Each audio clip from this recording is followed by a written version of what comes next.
Doctor Sumit Gupta. आज हम लोग जानेंगे उंड के बारे में। उंड को हिंदी में कहते हैं घाव। सुन के ही दर्द फील हुआ ना, पेनफुल कंडीशन भी है घाव। तो पहले इसके जनरल इंट्रोडक्शन के बारे में जानेंगे। आज के सेशन में हम लोग इसके इंट्रोडक्शन के बारे में पढ़ेंगे। जैसे कहते हैं एनी टाइप ऑफ ट्रॉमा और इंजरी दैट इन्वॉल्व एक्सटर्नल और internal break in the continuity of tissue. कह रहे किसी टाइप का ट्रॉमा या इंजरी जिसमें हमारे टिश्यू का कंटिन्यूटी ब्रेक होती हो, टिश्यू की कंटिन्यूटी ब्रेक होती हो, वो एक्सटर्नली या इंटरनली किसी भी तरीके से। तो जैसे कई बार ऐसा होता है कि चलते चलते कोई दीवार में कोई कील निकली हो, लग जाए, तो हमारी स्किन की कंटिन्यूटी ब्रेक होती है, इंटरनल टिश्यू एक्सपोज हो जाते हैं, क्या बोलते हैं, घाव, है ना। तो ऐसे कोई ट्रॉमा या इंजरी जिसकी वजह से हमारे बॉडी टिश्यू की कंटिन्यूटी ब्रेक हो जाती है, उसे क्या बोलते हैं, उंड बोलते हैं। ठीक है। अब ये होता कितने टाइप का है, तो ये on the basis of injury या नेचर के अकॉर्डिंग कई टाइप से इसको क्लासिफाई किया गया है।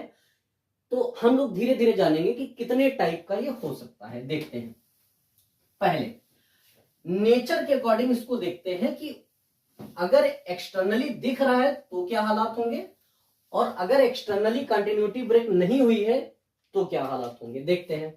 पहले on the basis of nature की बात करें तो दो तरीके का है, ओपन वुंड और क्लोज्ड वुंड। ठीक। ओपन वुंड क्या होता है, जहां पर हमारे इंटरनल टिश्यू एक्सपोज हो जाते हैं, स्किन की कंटिन्यूटी ब्रेक हो जाती है। ठीक। जैसे एग्जाम्पल के तौर पे नाम से पता चल रहा है, ओपन मतलब खुल गया हो, स्किन की कंटिन्यूटी ब्रेक हुई, इंटरनल टिश्यू दिखने लग गए, है ना, एक्सपोज हो गए। तो देखिए जैसे कट बाई नाइफ, कुछ कर रहे थे, नाइफ से कट लग गया तो क्या हुआ, ओपन वुंड बन गया, है ना।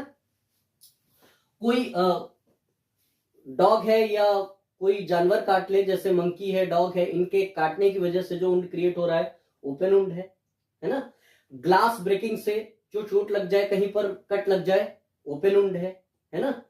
बेड सोर ओपन वुंड है, बर्न ओपन वुंड है ना। बेड सोर, बर्न, इसमें क्या होता है, टिश्यू की कंटिन्यूटी ब्रेक होती है और इंटरनल टिश्यू क्या होते हैं, एक्सपोज होते हैं, स्किन की कंटिन्यूटी ब्रेक हो जाती है, तो हम इसे क्या बोलते हैं, ओपन वुंड बोलते हैं। ठीक। दूसरा है क्लोज्ड वुंड। उसके नाम से पता है, क्लोज्ड, ये तब लगता है जैसे कोई ब्लंट चीज लग जाए, जैसे डंडे से चोट लग जाए मस्कुलर जगह पर, जैसे थाई पर कोई डंडे से चोट लग जाए, या फिर कोई पत्थर मार दे ऐसी जगह पर जहां पर मस्कुलर एरिया है, तो वहां पर स्किन की कंटिन्यूटी तो नहीं ब्रेक होती है, लेकिन वहां पर स्पॉट जरूर पड़ जाता है, डिस्कलरेशन होता है। तो यहां पर ओपन वुंड की अगर बात करें हम लोग, तो ये तब लगता है जैसे, इसका नाम बोलते हैं कंट्यूज्ड वुंड। इसमें इंटरनली टिश्यू का ब्रेक हुआ है, एक्सटर्नली तो स्किन तो नहीं कंटिन्यूटी ब्रेक हुई, लेकिन इंटरनली जरूर टिश्यू डैमेज हुआ है। इसमें अगर हम देखें कि क्या क्या मिलता है, तो एक तो हमको डिस्कलरेशन देखने को मिलता है, एक हमको क्या मिलता है, डिस्कलरेशन, कलर चेंज हो जाता है वहां पे। ठीक। बर्निंग होती है वहां पे, पेन होता है, स्वेलिंग होती है ना। ये सब चीजें देखने को मिलती हैं, लेकिन ऊपर से ब्लीडिंग नहीं होती है, क्योंकि स्किन की कंटिन्यूटी ब्रेक नहीं हुई, तो वहां पर ब्लीडिंग बाहर नहीं देखने को मिलती। लेकिन हाँ, इंटरनली क्लोज्ड वुंड में जरूर वेसल्स, ब्लड वेसल्स डैमेज होती हैं, जिसकी वजह से वहां पर इंटरनली ब्लीडिंग होती है, और उस पर्टिकुलर एरिया में आपको ब्लू स्पॉट देखने को मिलता है। तो ओपन और वुंड नेचर के हिसाब से दो तरीके के वुंड हैं, ओपन वुंड और क्लोज्ड वुंड। अगर स्किन की कंटिन्यूटी ब्रेक होती है और एक्सटर्नली ब्लीडिंग हो रही है तो वो ओपन वुंड है, और अगर ब्लीडिंग के साथ भी पेन होता है, बर्निंग सेंसेशन होता है, कई सारी चीजें और भी हो सकती हैं इसमें कैरेक्टरिस्टिक्स में। क्लोज्ड वुंड में क्या होता है कि जब कोई ऐसी चीज लगती है मस्कुलर एरिया पे, जैसे डंडा हुआ, पत्थर हुआ, तो उन जगहों पर एक्सटर्नली कंटिन्यूटी तो ब्रेक नहीं होती स्किन की, लेकिन हाँ डिस्कलरेशन, बर्निंग, पेन, स्वेलिंग, ये सब चीजें होती हैं, जिनकी हम बेसिस पर ये क्लासिफाई करते हैं कि ये क्लोज्ड वुंड है और ये ओपन वुंड है। तो ये तो बात हो गई नेचर की। अब हम देखते हैं कि इंजरी की बेसिस पर वुंड कितने टाइप का होता है, देखते हैं इसके बारे में। इंजरी कई तरीके से हो सकती है, जिस हिसाब से इंजरी होगी उस हिसाब से उन्होंने इसको क्लासिफाई किया है। देखिए, तो इंजरी की बेसिस पर जब हम लोग जानते हैं तो पहला है, अच्छा, on the basis of injury, on the basis of injury, injury की बेसिस पर अगर बात करेंगे तो पहला है लेसरेटेड वुंड। लेसरेटेड वुंड जब एक्सीडेंटली कोई चोट लगती है, समझ रहे, एक्सीडेंटली क्रिएटेड,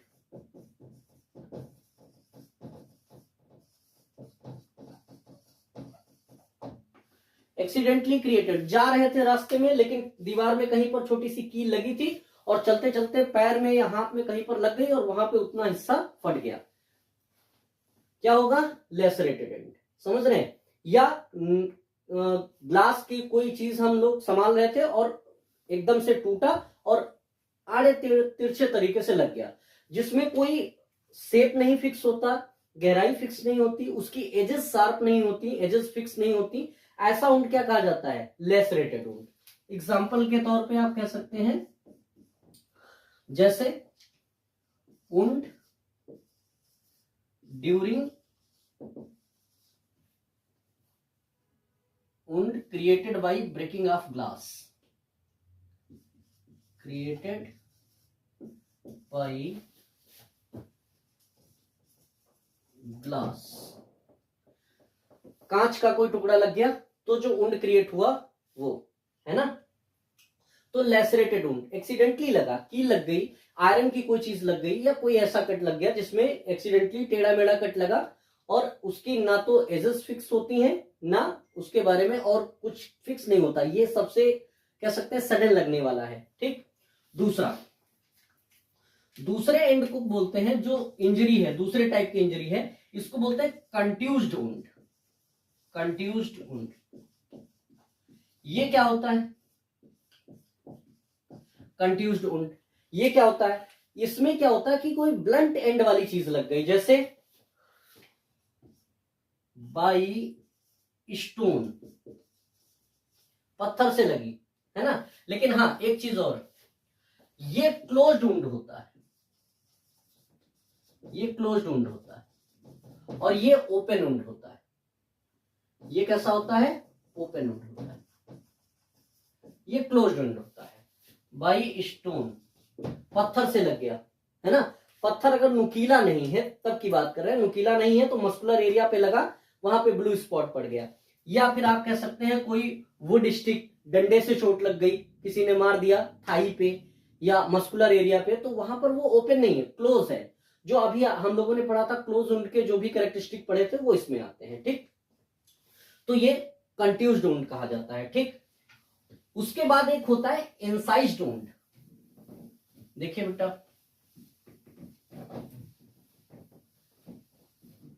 इंसाइज्ड वुंड, तीसरा होता है इंसाइज्ड वुंड।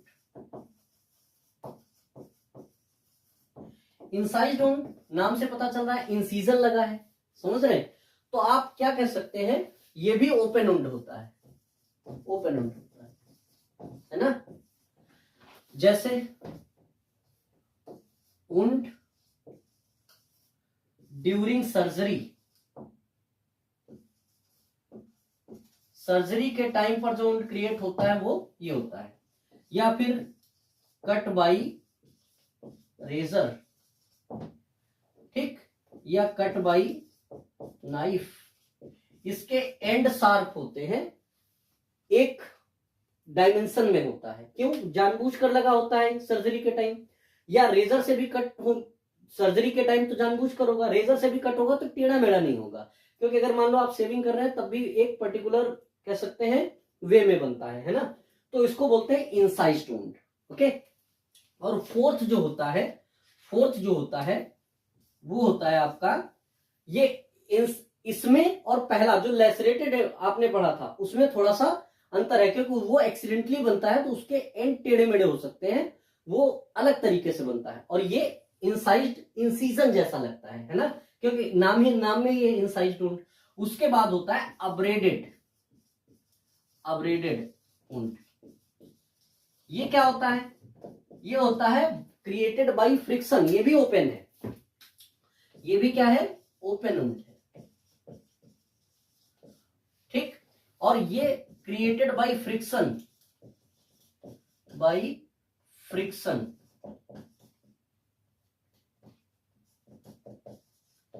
या आप कह सकते हैं क्या?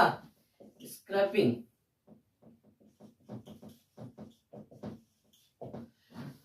खुजला दिया, रगड़ की वजह से जो लग गया। कई बार खुजलाते हुए मजा तो बहुत आता है, लेकिन लगातार खुजलाते रहते स्किन डैमेज हो जाती है, टिश्यू ओपन हो जाते हैं, है ना, कंटिन्यूटी ब्रेक हो जाती है, तो वुंड हो जाता है।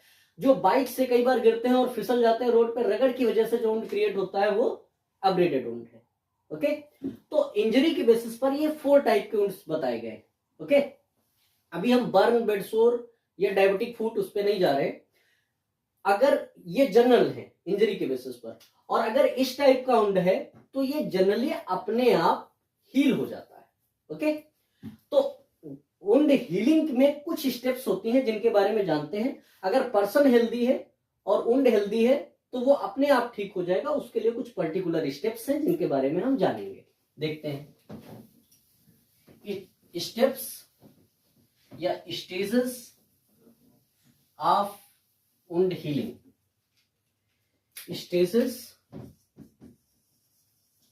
ऑफ वुंड हीलिंग,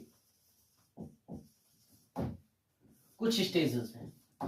जैसे पहली, मान लो कोई लेसरेटेड टाइप का वुंड है, चल रहे थे और की लग गई, यहां पे इतना हिस्सा फट गया 3-4 इंचेस यहां तक। अब क्या होगा? सबसे पहले तो ब्लीडिंग होगी, तो बॉडी सबसे पहले ब्लीडिंग को रोकने की कोशिश करती है, रोकेगी। तो जो पहले स्टेप है उसको बोलते हैं हीमोस्टेसिस।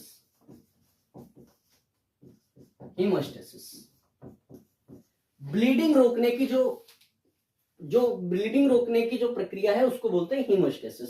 क्या होगा? जैसे ये है, यहां पे इतने हिस्से में लग गया, और अगर ये लग गया तो यहां पे वुंड क्रिएट हो गया, है ना। अब क्या होगा? यहां पे प्लेटलेट्स अपना काम करेंगे, क्लॉटिंग फैक्टर एक्टिवेट होगा, और यहाँ पे ब्लड क्लॉट हो जाएगा, और थोड़ी देर बाद यहाँ पे ब्लड क्लॉट की वजह से ब्लीडिंग क्या होगी? स्टॉप हो जाएगी। क्लॉटिंग फैक्टर कैसे क्या होता है वो हम लोग बाद में जानेंगे। तो हीमोब्लीडिंग रुक जाएगी, है ना। ये पहली स्टेप है। दूसरी स्टेप होती है क्या? इन्फ्लेमेशन। अब हम लोग ये जानते हैं कि हमारी बॉडी में जो स्किन है वो एक तरीके से बॉर्डर का काम करती है। जैसे 2 कंट्रीज के बीच बॉर्डर है, वैसे ही हमारी बॉडी का इंटरनल इन्वायरमेंट और एक्सटर्नल इन्वायरमेंट, इनके बीच में स्किन क्या है? बॉर्डर है। अगर ये बॉर्डर ब्रेक हुआ है तो वहां पर अटैक की पॉसिबिलिटी ज्यादा है, पैथोजेंस आ सकते हैं, बैक्टीरिया आ सकते हैं, इन्फेक्शन हो सकता है। तो वैसे ही जैसे कहीं पर बॉर्डर ब्रेक हो जाता है तो वहां पर एनिमी के अटैक के चांसेस ज्यादा होते हैं। तो क्या गवर्नमेंट करती है? वहां पे सोल्जर्स बढ़ा देते हैं। तो इन्फ्लेमेशन हमारी डिफेंस मैकेनिज्म है, और जिस जगह पर वुंड क्रिएट होता है वहां पे कुछ चीजें होती हैं। जैसे वहां पे क्या होता है कि वहां का टेम्परेचर बढ़ जाता है, टेम्परेचर बढ़ता है। अगर कहीं पर वुंड है और आप छू के देखेंगे तो बॉडी के बाकी हिस्सों से वहां का टेम्परेचर थोड़ा ज्यादा होगा। उसका रीजन यह है कि टेम्परेचर ज्यादा, हाई टेम्परेचर पर पैथोजन सर्वाइव नहीं करते हैं। रीजन ये है कि वहां पे ब्लड सप्लाई बढ़ती है ना, क्योंकि हमको वहां पे WBC ज्यादा चाहिए, डिफेंस की जरूरत वहां पे ज्यादा है। दूसरी बात, वहां पे स्वेलिंग भी आ जाती है, स्वेलिंग आ जाती है, ठीक। तीसरी बात, वहां पे कुछ डेड सेल्स भी बनती हैं, लेकिन वो अपने आप रिमूव होती हैं, उनको बोलते हैं डेब्रिडिमेंट, वो अपने आप रिमूव होती हैं। वहां पे क्या होता है कि WBC बढ़ती है, वहां पे इंक्रीज होती है, ब्लड सप्लाई बढ़ती है, स्वेलिंग होती है, बर्निंग सेंसेशन वहां पे फील होता है, क्यों? टेम्परेचर ज्यादा है। ये स्टेप्स क्या कही जाती हैं? इन्फ्लेमेशन। और जब वो वहां पर इन्फेक्शन के चांसेस कम हो जाते हैं, जब ये वहां पे, क्योंकि WBC ज्यादा है डिफेंस मैकेनिज्म की वजह से, तो तीसरी स्टेप होती है, अगर हम बॉर्डर सिक्योर कर लिया हमारी बॉडी ने जहां पर इंजरी लगी है, तो हम वहां पे तीसरी होती है प्रोलिफरेटिव स्टेज। प्रोलिफरेटिव स्टेज, इसमें क्या होता है? इसमें जो हिस्सा डैमेज हुआ है बॉडी उसको रिपेयर करती है। यहां पे क्या होता है, रिपेयरिंग होती है, यहां पे रिपेयरिंग होती है। रिपेयरिंग में जो बॉडी का हिस्सा जो भी डैमेज हुआ है वो रिपेयर होगा कैसे, by cell division. Cell division होता है, टिश्यू का फॉर्मेशन दोबारा होता है और वहां पे जो भी डैमेज टिश्यू है उसे दोबारा बॉडी बनाती है, रिपेयर, सेल डिवीजन, और रिफॉर्म हो जाता है, टिश्यू फिर से बन जाता है ना। और हमारी जो फोर्थ स्टेज है उसको बोलते हैं रीमॉडलिंग। क्या बोलते हैं, रीमॉडलिंग। जो फोर्थ स्टेज है उसको बोलते हैं रीमॉडलिंग।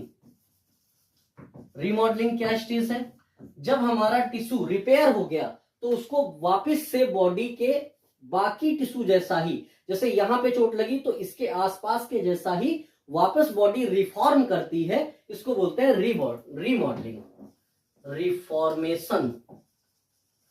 हमारी बॉडी के जो भी सराउंडिंग टिश्यू है उनके जैसा दोबारा बनने के लिए जो प्रोसेस होता है वो रीमॉडलिंग, ताकि वो पहले जैसा लगे। अगर पर्सन हेल्दी है और बॉडी में कोई प्रॉब्लम नहीं है तो रोज जैसे बहुत बार, कई बार चोट लगती रहती है, हम लोग ना कोई मेडिकेशन लेते हैं ना ही कोई इंजेक्शन लेने की जरूरत पड़ती है और वो वुंड अपने आप ठीक हो जाता है। ऐसा वुंड हेल्दी वुंड है, पर्सन भी हेल्दी है।